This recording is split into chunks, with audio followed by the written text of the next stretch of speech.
ഇന്നൊരു അടിപൊളി creamy പാസ്തൻ്റെ recipe ആയാലോ. ആദ്യം തന്നെ നോർമലി ചെയ്യുന്ന പോലെ പാസ്ത കുക്ക് ചെയ്ത് വെക്കാം. ശേഷം നമുക്ക് ഒരു ബോൺലെസ് ചിക്കൻ ബ്രസ്റ്റ് ഞാൻ എടുത്തിട്ടുണ്ട്, അതൊന്ന് മാരിനേറ്റ് ചെയ്തെടുക്കാം. കാശ്മീരി ചില്ലി പൗഡറും ഒറിഗാനോയും കുറച്ച് വെളുത്തുള്ളി അല്ലെങ്കിൽ ഗാർലിക് പൗഡറോ ഉപ്പും കൂടി ചേർത്തിട്ട് നന്നായി മിക്സ് ചെയ്ത് മാറ്റി വെക്കാം. ഈ സമയത്ത് പാസ്ത കുക്ക് ചെയ്തെടുത്താലും മതി കേട്ടോ. ഒരു 10-15 മിനിറ്റ് റെസ്റ്റ് ചെയ്തതിനു ശേഷം നന്നായിട്ട് അതൊന്ന് പൊരിച്ചെടുക്കാൻ വേണ്ടി പോവാണ്. തിരിച്ചു മറിച്ചിട്ട് നന്നായിട്ട് ഫ്രൈ ആക്കി എടുക്കുക.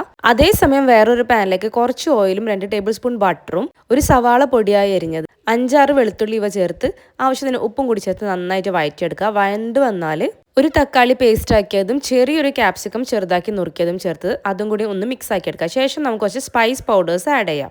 ഞാനിവിടെ പാപ്രിക്ക പൗഡർ, കുരുമുളക്, കുറച്ച് ഡ്രൈഡ് ഹെർബ്സ് ഇത്രയും ചേർത്ത് ഒന്ന് മിക്സ് ചെയ്തതിന് ശേഷം കുറച്ച് പാസ്ത സോസും കൂടി ആഡ് ചെയ്യുന്നുണ്ട്. അതിന് പകരം ടൊമാറ്റോ സോസ് ചേർത്താലും മതി.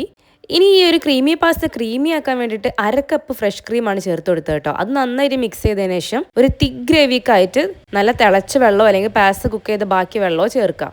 നന്നായിട്ട് തിള വരുമ്പോൾ അതിലേക്ക് ചീസും കുറച്ച് ചീരൻ്റെ ഇലയും കൂടി ചേർത്ത് കൊടുക്കാം കേട്ടോ. അതൊന്ന് കുക്ക് ചെയ്ത് വെച്ച പാസ്തയും ചിക്കനും ഒക്കെ ചേർത്ത് മിക്സ് ആക്കുക. ചൂടോടുകൂടി കഴിക്കുക.